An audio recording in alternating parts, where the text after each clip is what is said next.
இவ்வளவு சோக பின்னணியில் இந்த மாநாட்டு நிகழ்வுக்கு காரணம் என்ன?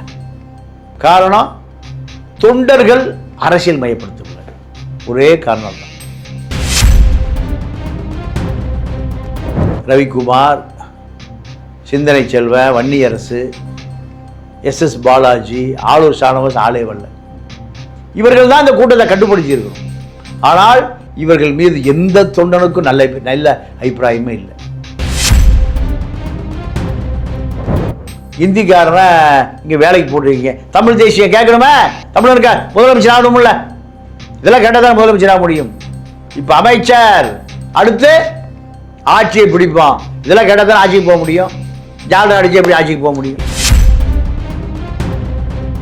அம்பேத்கரையும் போய் சேரல, பெரியாரையும் போய் சேரல, கம்யூனிஸ்டம் போய் சேரல, எதுவுமே போய் சேரல. ஒரு பிளைண்டா திருமாவளவன் ரசிகர் பண்றோம், அது விஜய் ரசிகர் பண்றோம், இது திருமாவளவன் ரசிகர். அந்த மாநாட்டிலேயே பேசிய திருமாவளவன் என்ன சொல்றாரு அப்படின்னா, தமிழக அரசியல் களத்தில் தாவேக்காவும் விசிகாவும் இணைந்தே பயணிக்கும் சொல்லி வார்த்தை வர்றாரு. இதுக்கு மேலே அங்கே தான் இருக்க போறாரு அவர். இதை சொல்வதற்காக இவ்வளவு செலவு, இவ்வளவு மாநாடு. இப்போ அங்கே தானே இருக்கீங்க. நீங்கள் உங்களுடைய இந்த இயக்கம், இந்த உழைப்பு அதிமுக திமுகவை போல சமஸ்கிருத மந்திரம் போத வேண்டிய இடத்துக்கு உங்களையும் தள்ளி கொண்டு போய்விடும்.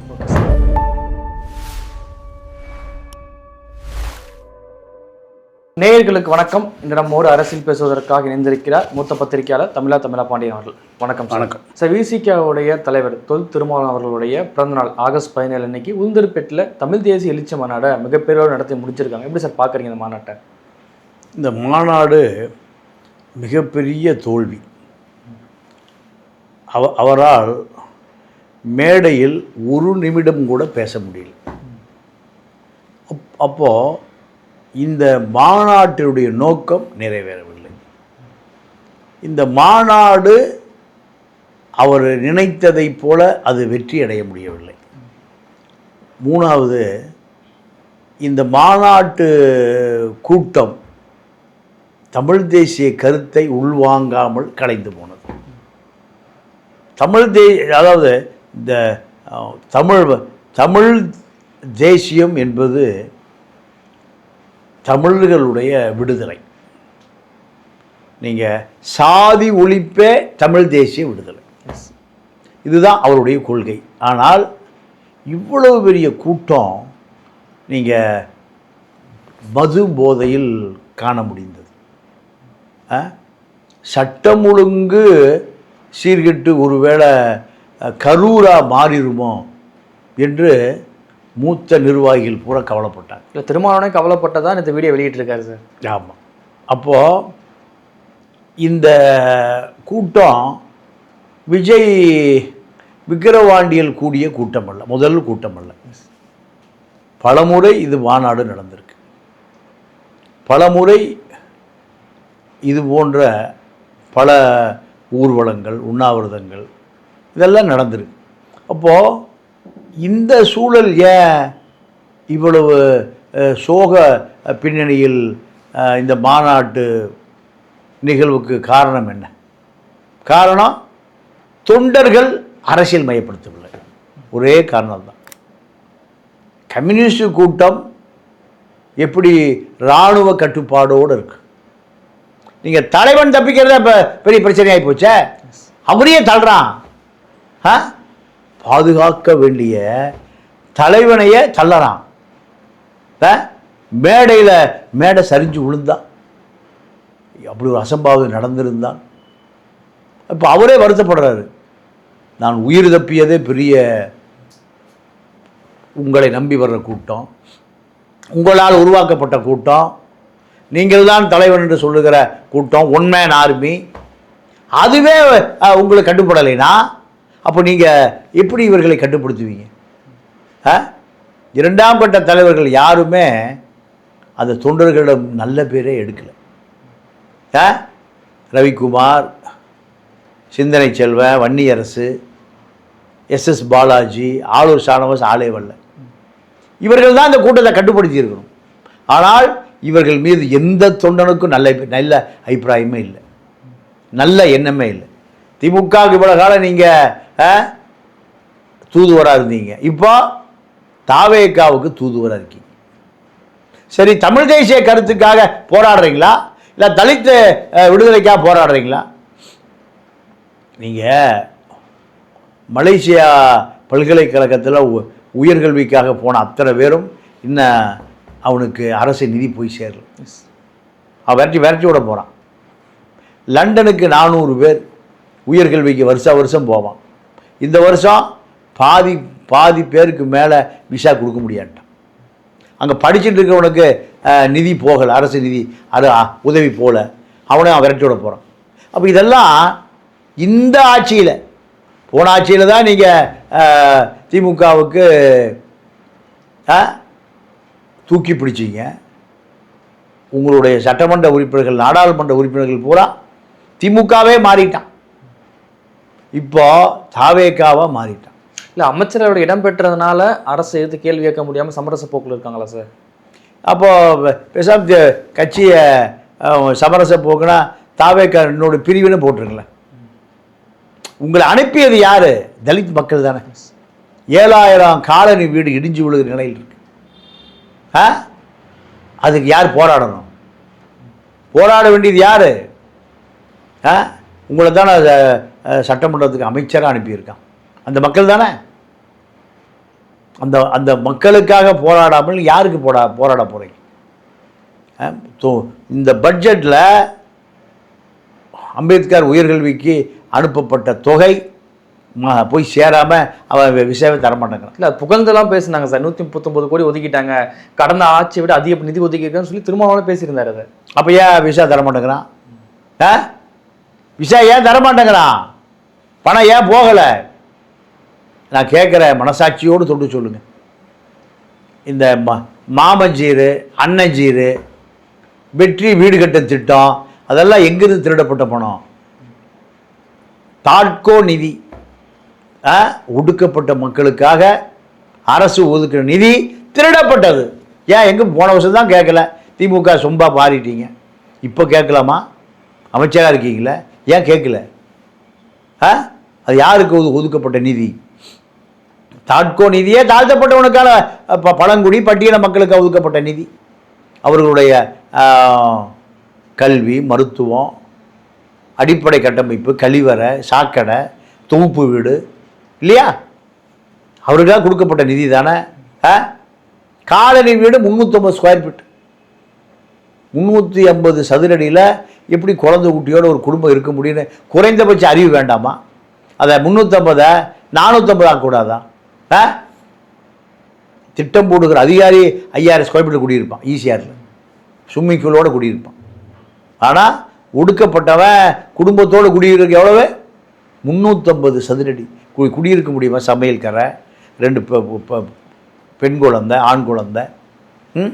அப்போது இதெல்லாம் தட்டி கேட்க வேண்டிய தலித் இயக்கம் தட்டி கேட்கலையே. ரவிக்குமார் தட்டி கேட்கலையே, நாடாளுமன்றத்தில் கேட்கலையே, சிந்தனை செல்வம் கேட்கலையே, எஸ் பாலாஜி கேட்கலையே. சரி, வன்னியரசா இப்போ கேட்டிருக்காரா? கேட்கலையே. தமிழ் தேசியம்னா என்ன? கர்நாடகாவில் 3 தமிழை அப்பாவியே சுட்டு கொண்டு விட்டான். எதிர்த்து அறிக்கையே வரலையே. அவன் வச்சு துப்பாக்கி எங்கே? சுட்டு கொல்லப்பட்டவன் வச்சு துப்பாக்கி எங்கே? துப்பாக்கி வச்சு தான் அப்போ நிராயுத பணித்தான் சுட்டிருக்க. இதெல்லாம் யார் கேட்கணும்? தலித்துனா தலித்துக்கான தலைவன் விசிகா தான் கேட்கணும். சரி, தமிழ் தேசியம் நீ அதை கேட்கணுமே. 1792 இந்திக்காரனை இங்கே வேலைக்கு போட்டிருக்கீங்க, தமிழ் தேசியம் கேட்கணுமே. தமிழனுக்கு முதலமைச்சர் ஆகணும்ல, இதெல்லாம் கேட்டால் தான் முதலமைச்சர் ஆக முடியும். இப்போ அமைச்சர், அடுத்து ஆட்சியை பிடிப்பான், இதெல்லாம் கேட்டால் தான் ஆட்சிக்கு போக முடியும். ஜால்ரா அடிச்சு எப்படி ஆட்சிக்கு போக முடியும்? இல்லை சார், இப்போ கடந்த காலகட்டத்தில் நம்ம தாவேக்கா விமர்சித்தோம், விஜய் விமர்சித்தோம். இவ்வளோ இளைஞர்கள் வராங்க, நீங்கள் அரசியல் படுத்தலை, இன்னொன்று புது கட்சின்னு சொல்லி ஒரு பாசிட்டிவ் நெகட்டிவ் இருந்துச்சு. அப்போ விசிக்காக ஒரு 10-15 ஆண்டு காலம் வரலாறு இருக்குது. தொடர்ச்சியாக மாணவ 15 ஆண்டு இல்லை, 25 ஆண்டு காலம் அவ்வளோ அரசியல் வரலாறு இருந்த போதும் ஏன் இந்த கூட்டத்தை அவங்களால கட்டுப்படுத்த முடியல? எங்கே தவற விட்டாங்க சார்? இல்லை, அவருக்கு அது முயற்சியே பண்ணலை. அந்த முயற்சி இரண்டாம் கட்ட தலைவர்கள் தான் இதில் தளபதியை பொறுப்பெடுத்து இதை சரி பண்ணியிருக்கணும். ஆனால் அவர்கள் தொண்டர்களோட நம்பிக்கை இழந்துட்டாங்க. யார்? ரவிக்குமார், சிந்தனை செல்வன், ஆளூர் ஷானவாஸ் கூட்டத்துக்கே வரல. என்ன காரணம் சார்? காரணம் அவர் திமுகவோடு தொடர்பில் இருக்கார். பிசிகாவில் இவர் அவருக்கு முதன்மை செயலாளராக அறிவிச்சிருக்கார். ஆனால் அவர் நான் திமுக தான் எனக்கு தலைவர், ஸ்டாலின் தான் எனக்கு தலைவர் அவர் சொல்கிறார். இது யாருடைய தப்பு? அவர் அடிப்படை உறுப்பினர் நீக்கியிருக்கணுமா இல்லையா? ஆளூர் ஷானவாஸை ஒரு மாநாட்டுக்கு வராத ஒருவர் இன்று வரை கட்சியில் நீக்கப்படலை. ஏன்? அவரை பார்த்து நீங்கள் பயப்படுறீங்களா? உங்களை பார்த்து அவர் பயப்படுறாரா? அப்போ எப்படி தொண்டை உங்களுக்கு கட்டுப்படுவான்? ஜெயலலிதாவுக்கு எப்படி கட்டுப்பட்டான்? கருணாநிதிக்கு எப்படி கட்டுப்பட்டான்? எம்ஜிஆருக்கு எப்படி கட்டுப்பட்டான்? ஒன்மேன் பார்ட்டி தான் அது. ஆனால் இங்கே அம்பேத்கரியத்தை, தலித்தியத்தை, அடிப்படைவாதத்தை நீங்கள் பேசுகிறீங்க. அந்த ஒரே காரணத்தினால தான் உங்களுக்கு அவன் பின்தொடர்றான். ஆனால் அந்த முழு தலித் அரசியலை அவன்கிட்ட கொண்டு போயிருந்தால் அவன் இப்படி குழம்பி நிற்க மாட்டான். ஏன்னா அவ்வளோ இளைஞர்கள் இது வரைக்கும் இல்லாத அவ்வளோ இளைஞர்கள் வந்திருக்காங்களா? லட்சக்கணக்கான இளைஞர்கள் முன்னாடி நடந்த கூட்டத்தை விட இவ்வளோ கூட்டம் வர காரணம் என்ன சார்? ஆளுங்கட்சி ஆயிடுச்சு. இரண்டாவது நிறைய செலவு பண்ணி கூப்பிட்டு வர. செலவு பண்ணுறதுக்கு பணம் இருக்குது. 25 கோடி ரூபா வன்னி அரசு வசூல் பண்ணியிருக்காரு. உளுந்தூர்பேட்டை, கள்ளக்குறிச்சி சுற்றி இருக்கிற தொழிற்சாலைகள், வியாபார நிறுவனங்களில் வசூல் பண்ணியிருக்காங்க. அது மாநாட்டில் செலவு பண்ணியிருக்காங்க. அதனால் கூட்டம் வந்திருக்கு. இதெல்லாம் நிரூபித்தா தான் அமைச்சரவையில் இப்போ வன்னியரசு இருக்க முடியும். இப்படி சில தேவைகள் இருக்குல்ல. ஆனால் அரசியல் மயப்படுத்துவதற்கான எந்த முயற்சியும் இல்லை. அவர்களை அரசியல் மயப்படுத்த வேண்டிய தேவையும் இல்லை. அம்பேத்கர் இயக்கமாக அது மாற்றப்படவில்லை. மாட்டால் தண்ணியை போட்டுட்டு பஸ்ஸில் ஆட்டம் போட மாட்டான். நிறைய குற்றச்சாட்டு நடந்திருக்கு.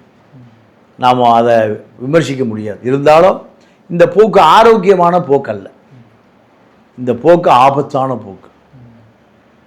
நீங்கள் கொள்கை ரீதியாக அவன் வளர்த்தெடுக்கப்படாவிட்டால் அவன் மறுபடியும் எங்கே போவான்? சினிமா திரையிட தான் போவான். உங்களுக்கு ஒரு மிகப்பெரிய சரிவு ஏற்படும். அரசியல்படுத்தக்கூடிய அளவுக்கு உங்களுக்கு யாரும் இல்லை. இப்போ ரவிக்குமார் அரசியல்படுத்துவாரா? சிந்தனை செல்வம் அரசியல்படுத்துவாரா? இல்லை வன்னிதான் அரசியல்படுத்துவாரா? இல்லை. அந்த பழைய கால அரசியல்லாம் கைவிட்டுட்டாங்களா சார்? விசிகா முன்னாடி பயிற்சி பற்ற நடத்துவாங்க, களப்போராட்டம் நிறைய ஈடுபடுவாங்க. இப்போ அந்த பயிற்சி பற்றையே அந்த அரசியல் படுத்த மொத்தம் கைவிட்டுட்டாங்களா? இல்லை, இப்போல்லாம் செய்யலை. செஞ்சால் இந்த இளைஞர்கள் இப்போ தமிழ் தேசிய எழுச்சி மாநாடு ஒரு நிமிஷம் கூட பேச முடியாமல் எப்படி தோல்வி அடையும்? ஒரு நிமிஷம் கூட பேச முடியும். பேசுகிற 13 நிமிஷம் உட்காரு ப்ளீஸ், கருப்பு சட்டை உட்காரு, உடஞ்சிரும் உட்காரு, 13 நிமிஷம். அப்போது இவர் சொன்னால் எவனுக்கு கட்டுப்படலை. அவனுக்கு அரசியல் தெரிஞ்சால் தலைவர் சொன்னால் கட்டுப்பட்டுருப்பான். அரசியல் அவனுக்கு போய் சேரல. அம்பேத்கரையும் போய் சேரல, பெரியாரையும் போய் சேரல, கம்யூனிசம் போய் சேரல, எதுவுமே போய் சேரல. ஒரு பிளைண்டாக திருமாவளவன் ரசிகர் பண்ணுறோம், அது விஜய் ரசிகர் பண்ணுறோம், இது திருமாவளவன் ரசிகர் பண்ணுறோம். ரெண்டு கரெக்டாக ஒப்பிட முடியுமா சார்? நம்ம இல்லை, இங்கே நிகழ்வுகளை பார்க்குற பொழுது அப்படி தானே தெரியுது. கிரீஸ் அடித்து வைக்கிறாங்க, அது மீறி ஏறிட்டு வந்துடுவான்னு. வந்தவனை அப்படியே தூக்கி யார் வீசுகிறான்? பவுன்சர் வீசுகிறான் விஜய் கூட்டத்தில். அவன் அதையும் மீறி தான் வர்றான்.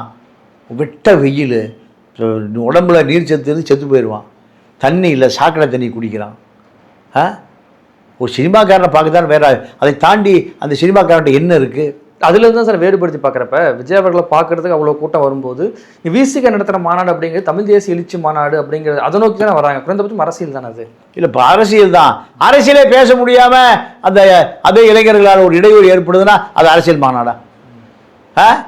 அவ்வளோ பேரும் பின்றா சைடில் உட்காந்து 3 மணி நேரம் பேசக்கூடியவர். தமிழ் தேசிய புள்ளி விவரங்களை 3 மணி நேரம். காவிரி பிரச்சனை, கச்சத்தீவு பிரச்சனை, முல்லை பெரியாறு, ஈழ பிரச்சனை, கல்வி இல்லையே, அடிப்படை கல்வி கிடைக்கல, நீட் இல்லை. இங்கே இந்திக்காரன் வேலைக்கு வர்றான். எவ்வளோ பிரச்சனை இருக்குது. எவ்வளோ பிரச்சனையும் பேசணும், அவனை புரிய வைக்கணும், அவனை எஜுகேட் பண்ணணும், அவனை பக்குவப்படுத்தணும். இவரே தள்ளி விடுறான், தடுமாறுறாரு, விழுகிறாரு, உயிர் தப்பிச்சு போயிருக்காரு. அப்போது இது என்ன கூட்டம்? அது விஜய் ரசிகர் மன்றம், திருமா ரசிகர் மன்றம், அவ்வளோதானே. அங்கே பேசு சினிமா, இங்கே பேசு தலித் அரசியல், அதானே. அப்புறம் இல்லை, அந்த மாநாட்டிலேயே பேசிய திருமாவளவன் என்ன சொல்றாரு அப்படின்னா, தமிழக அரசியல் களத்தில் தாவேக்காவும் விசிகாவும் இணைந்தே பயணிக்கும் சொல்லி ஒரு வார்த்தை வர்றாரு. இதுக்கு மேலே அங்கே தான் இருக்க போகிறார் அவர். இல்லைங்க, அங்கே இருக்கிறாரு, இல்லாமல் போகிறார், ரெண்டாவது விஷயம். இதை சொல்வதற்கு இவ்வளோ மாநாடு தேவையில்லையே. இதை சொல்வதற்காக இவ்வளோ செலவு, இவ்வளோ மாநாடு. இப்போ அங்கே தானே இருக்கீங்க, அங்கே தான் நிரந்தரமாக இருக்கீங்களே. நீங்கள் தாட்கோ நிதியை திருடி தான் தாய்மாமன் சீர் கொடுக்குறான், அந்த நிதியை திருடி தான் அண்ணன் சீர், வெற்றி வீடு கட்டும் திட்டம் 810 கோடி ரூபா. எங்கே பண்டு? யார் இது? தலித்துகளுக்கே வேலை செய்யாமல் அது திருப்பி அனுப்பப்படுகிறது எங்கே? டெல்லிக்கு. திமுக ஆட்சி காலத்தில் அது வேற திருப்பப்படுகிறது. மகளிர் உரிமை தொகை போன வருஷம் தீபாவளிக்கு கொடுக்கப்பட்ட மகளிர் உரிமை தொகை எந்த பணம்? தாட்கோ ஃபண்டு. ஏன் கேட்கல நீங்கள்? திமுகவை ஏன் எது கேட்கல? எங்கள் மக்களுக்கு போய் சேர வேண்டிய நிதியை நீ எங்கே இது கொடுக்குற? அரசியல் செய்வது கொடுக்குற கேட்டிருக்கணுமா இல்லையா? 5 ஆண்டு காலம் திமுகவை கேட்கவே இல்லையே. இப்போ அதே திருட்டு நடக்குது. இப்போவும் கேட்கலையே, அப்பவும் கேட்கல, இப்பவும் கேட்கல, எப்பவும் கேட்கல. அப்போது எப்படி தமிழ் தேசியத்துக்கு போய் முதலமைச்சர் நாற்காலிக்கு போகிறது? இது வரைக்கும் நாங்கள் வந்து அதிகாரம் பெற்ற, குறிப்பாக அங்கீகாரம் பெற்ற கட்சியாக இருந்தோம், இனி வந்து ஆளும் கட்சியாக நாங்கள் வந்து வளரணும், அந்த இதுவுமே எடுத்திருக்காங்க. இப்போ வந்து கூட்டத்தை பார்த்து அப்படி முடிவு வர முடியுமா சார்? ஆளுங்கட்சி வரதுக்கான வாய்ப்புகள் இருக்கா உங்களுக்கு? இல்லைங்க, அதாவது 2 சீட்டு தான் ஜெயிச்சிருக்கு. அதுலேயும் 1 சீட்டு காங்கிரஸுக்கு நீங்களே கொடுத்துட்டீங்க. என் கட்சியில் ஆளே இல்லையா? அப்போது யாருக்கு கொடுக்கணும்? ரவிக்குமார் தான் முடிவு பண்ணுறாரு. ரவிக்குமார் ஆர்எஸ்எஸ்னுடைய அடியாள், சுந்தரராமசாமி பார்ப்பன கும்பலின் எடுபிடி. நீங்கள் அந்த இதுவரைக்கும் சமஸ்கிருத மந்திரம் பாப்பாளர்கள் கூட்டிய மந்திரம் ஓதுனதே இல்லை. ஆர்எஸ்எஸ் பாலிசி சனாதன எதிர்ப்பெல்லாம் கைவிட்டாச்சு. அந்த மாநாடு ஆரம்பிக்கிற பொழுது பந்தக்கால் போட்டு எது மந்திரம்? சமஸ்கிருத மந்திரம். இப்போ சமஸ்கிருத மந்திரம் ஓதி இது வரைக்கும் மாநாடு ஒழுங்காக நடந்தது. சமஸ்கிருதம் என்னைக்கு மந்திரம் ஓதி ஐயரு பாப்பா உங்களுக்கு தலப்பா கட்டினானோ அன்னைக்கே பிடிச்சது கூட முடிஞ்சு போச்சு. 1 நிமிஷம் கூட பேச முடியலையே, இந்த மேடையில் 1 நிமிஷம் நிற்க முடியலையே. என்ன காரணம்? சமஸ்கிருத மந்திரம் தான். சமஸ்கிருத மந்திரம் ஓதாமல் இருந்தால் எல்லாம் ஒழுங்காக இருந்திருப்பான். நீ சமஸ்கிருதத்தை ஓத சொல்லி சமஸ்கிருதம் தலப்பா கட்டி பந்தக்கால் நட்டு மாநாடு தோல்வி. மாநாடு அந்த தலைவன் 3 மணி நேரம் பேசுகிற தலைவன் நிற்கவே முடியலையே. உயிர் உழைப்பதே கஷ்டமாக போச்சா? என்ன காரணம்? இந்த சமஸ்கிருத மந்திரம் என்னைக்கு அந்த மாநாட்டில் பேச ஆரம்பிச்சிங்களோ, என்னைக்கு தலப்பா கட்டினீங்களோ, பார்ப்பனைத்து என்னைக்கு உள்வாங்கினீங்களோ, தலித்தியத்தை எப்போ வெளியே தள்ளினீங்களோ அப்போ உங்களுக்கு தோல்வி ஆகிப்போச்சு. இது தொடர்ந்தால் நீங்கள் உங்களுடைய இந்த இயக்கம், இந்த உழைப்பு அதிமுக திமுகவை போல சமஸ்கிருத மந்திரம் போத வேண்டிய இடத்துக்கு உங்களையும் தள்ளி கொண்டு போய்விடும். Okay sir. சரி, இறுதியாக என்ன கேள்வி அப்படின்னா, இப்போ முன்னாடி திமுக கூட்டணி இருக்கும்போது கூட்டணி வந்து உடையாமல் கட்டி காப்பாற்றணும் அப்படிங்கிறது திருமாவளவன் அவர்கள் தான். இப்போ அடுத்து தாவேக தலைமையாக கூட்டணி இருக்குது. அந்த கூட்டணி அடுத்த கூட்டத்தை வந்து கூட்ட போகிறதாகவும் ப்ரெஸ் மீட்டில் சொல்கிறாரு. அந்த கூட்டணியை வலுவை எடுத்துகிட்டு போகக்கூடிய ஒரு தலைவராக திருமாவளவன் இருப்பாரா சார்? இல்லைங்க, இப்போ இவர் திமுக கூட்டணியில் இல்லை, தாவேக கூட்டணியில் இருக்கார். தாவேக கூட்டணியில் சிபிஎம் எதிர்க்கிறத கூட இவர் எதிர்க்கல. இந்த 1792 சிபிஎம் எதிர்த்திருக்கான். இன்னைக்கு வரைக்கும் இவர் வாயே திறக்கலை. என்ன காரணம்? கூட்டணி முறிவாயிரும். கர்நாடகா பிரச்சனையில் தமிழக அரசு செய்ததை விமர்சனம் இருக்கணும், அது பேசலை. தலித் உயர்கல்வி மாணவர்களுக்கு நிதி போய் சேரல, ஒரு சாதாரண விஷயம். மலேசியா பல்கலைக்கழகத்துக்கும் போல் லண்டன் பல்கலைக்கழகத்துக்கும் போல். அப்போது இதெல்லாம் நீங்கள் அமைச்சராக இருக்கீங்க, உங்கள் துறை நீங்கள் என்ன பண்ணியிருக்கணும்? வெகுண்டு எழுந்திருக்கணும். கேட்கவே இல்லையே. இல்லை, வன்னியரசு என்ன சொல்றாருன்னா, அவர் வந்து 36 லட்சம் சென்ற ஆண்டு கொடுத்துருக்கோம், அதுக்கான முறையான ரசீதை வந்து அவர் கொடுக்கல, கொடுத்துருந்தா நாங்கள் நிதியை கொடுத்துருப்போம் அப்படின்னு மாதிரி பேசியிருக்காரு சார். ரசீது யார் கொடுக்கணும்? அவர் எவ்வளோ செலவு பண்ணன்னு சொல்லி மாணவர் ரசீதை வந்து சப்மிட் பண்ணணுமா? அதெல்லாம் தப்பாக சொல்கிறார் அவர். இது இந்த பணம் எல்லாமே அந்த பல்கலைக்கழகத்துக்கு போயிடும். ரசீதெல்லாம் இவனா ரசீது கொடுப்பான்? அதெல்லாம் இல்லை. நீங்கள் அதிகாரி தானே இதில் முறைகேடு பண்ணுறான். அதிகாரியை தட்டி கேட்கக்கூடிய உங்களுக்கு அந்த ஆண்மை இல்லைன்னா நீங்கள் 36 லட்சம் அவனுக்கு ஹாஸ்டல் ஃபீஸு எல்லாமே எங்கே போயிடும்? அவன் கையிலே வராது. அவன் கை காசு கொஞ்சம் வச்சு தான் போகணும். அப்போது அதிகாரிகள் அந்த பணத்தை அனுப்பலைன்னா அந்த தலித் மாணவன் எங்கே போவான்? காலேஜிலேருந்து விரட்டி விட்டுருவான். அங்கே ஹோட்டல் கடையில் தான் வேலை செய்யும். இதை இன்னைக்கு வரைக்கும் சரி செய்யலை. அப்போ சரி செய்யலைன்னா உங்களுக்கு அதை விட வேறு என்ன வேலை இருக்கு? ஓட்டு போட்ட மக்கள், அதுவும் ஓ மக்கள், அதை செய்ய வேண்டாமா? இப்போ இந்த பிரச்சனை இன்னும் முடியல, இதுவரை முடியலைங்க. இன்று தேதி வரை முடியல. வாய்க்கு வாய் தமிழ் தேசியம், தமிழ் தேசியம். எல்லா டிபார்ட்மெண்ட்லேயும் யார் வந்துட்டான்? இந்திக்காரன் வந்துட்டுருக்கான். கண்டித்து நீங்கள் கேட்கவே இல்லை. ஒரே ஆள் சத்தம் போடுற ஒரே ஆள் வேல்முருகன். வேல்முருகன் எம்எல்ஏவாக இருந்தார். நீங்கள் சண்டை பிடிச்சார் சட்டசபையில். மக்கள்கிட்ட செய்தியாச்சு. இப்போ அந்த வேலையை செய்யலை. செய்ய வேண்டிய வேலை யார்? ஈழ போராட்டம், தமிழ் தேசியம் எல்லாம் வன்னியரசு தானே. வன்னியரசு செய்கிறதே இல்லையே. என்ன இதை தாண்டி உங்களுக்கு என்ன வேலை இருக்குது? இதை தாண்டி உங்களுக்கு என்ன வேலை இருக்குது?